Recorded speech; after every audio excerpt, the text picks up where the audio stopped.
魔法故事森林15周年庆5分钟听故事，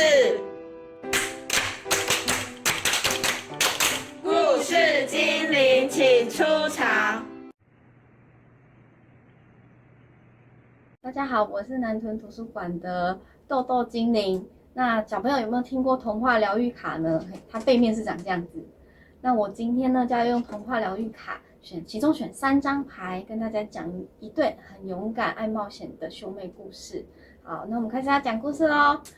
从前就是有一对兄妹，他是哥哥，然后他是妹妹。他们很喜欢冒险，喜欢调皮捣蛋。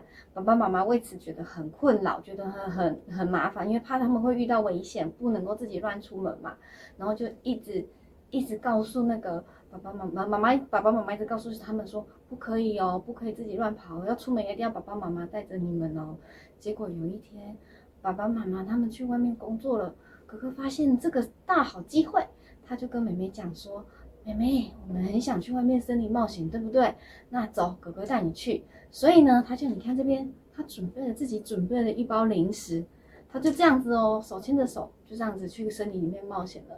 在森林里面走路的路上呢，他们遇到了好多朋友。小朋友有没有看到有其他的朋友？你看到有没有？这边有小松鼠，这边有鸟鸟。他们都很喜欢吃哥哥准备的零食，哥哥就这样子一边发着零食，然后旁边的小松鼠跟着，一路上唱唱跳跳的，也过得非常开心。可是走着走着，肚子也饿了，觉得妹妹就跟哥哥说：“哥哥，我肚子饿了，也觉得渴了，怎么办？”这个时候呢，鸟鸟就带来一个很好的消息，他就这样带着个缎带跟爱心，他就说：“我知道前面有一个很漂亮的屋子，外面是用糖果饼干做的哦。走，我带你去，我们去那边吃饼干休息好不好？”然后哥哥跟妹妹就很兴奋，就说：“好哦，那我们出发吧！”他们就这样子慢慢的往这个方向前进。那小朋友有没有看到这边真的看到一个糖果饼干做的糖果屋哎？然后他们就这样子在外面，到了之后就在外面把外面的糖果饼干咔啦咔啦咔啦的就这样吃掉。吃饱之后，妹妹就说：“我口好渴哦，想要喝水，怎么办？”所以呢，哥哥呢就敲敲门进去，敲敲门进去，发现了有一个在上面睡觉的公主，她就这样睡得好熟，可是她的样子看起来好像是生病了。然后那个哥哥跟妹妹在那个屋子里面就稍微坐了休息一下。到了晚上的时候，小矮人敲敲门发现说，怎么屋子里面多了2个小朋友？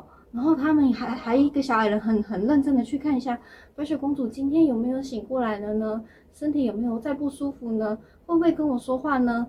然后兄妹2个就很紧张的问小矮人说：“怎么了？为什么白雪公主会这样子昏迷不醒？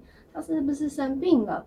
然后小矮人呢，就这边你看他的脸就很沉重，有没有觉得很难过？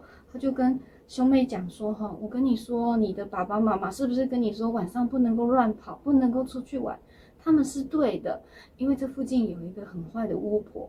白雪公主为了要保护我们，不要让巫婆抓住，她牺牲了自己，所以她现在昏迷不醒。你看窗外，巫婆正在等着她随时都要把我们抓走，因为巫婆觉得我们小矮人是力气很大的勇士，可以帮她做很多事情，她要限制我们的自由。”那哥哥就问说，那怎么办呢？怎么样才可以救善良的白雪公主？然后呢，那个小矮人说，因为我们很久没有出去外面了，你们有没有听过外面的世界有什么故事或是什么？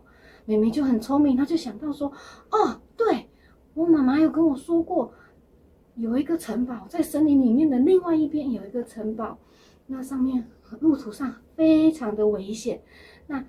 可是如果到那个城堡之后，说不定那是白雪公主的家，也说不定里面就会有解药嘞。那小矮人就说好，那我们就连夜趁晚上的时候赶快出发吧，为了要救白雪公主。所以呢，他们就出发了。这一路上啊，真的超级无敌危险的。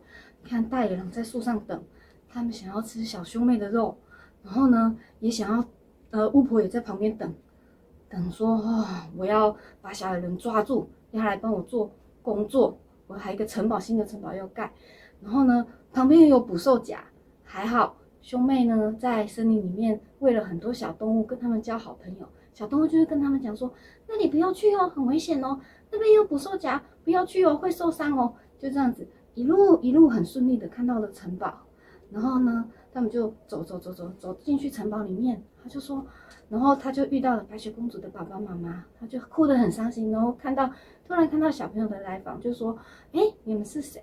然后他会把小矮人再把兄妹的故事跟白雪公主如何受到巫婆的伤害的事情告诉了白雪公主的爸爸妈妈，就是国王跟皇后，他们就马上派那个骑马的士兵去连夜的搭救白雪公主，然后把白雪公主救到这个城堡，帮助白雪公主回家。那白雪公主因为在爸爸妈妈的保护之下，还有治疗之下，就这样醒了。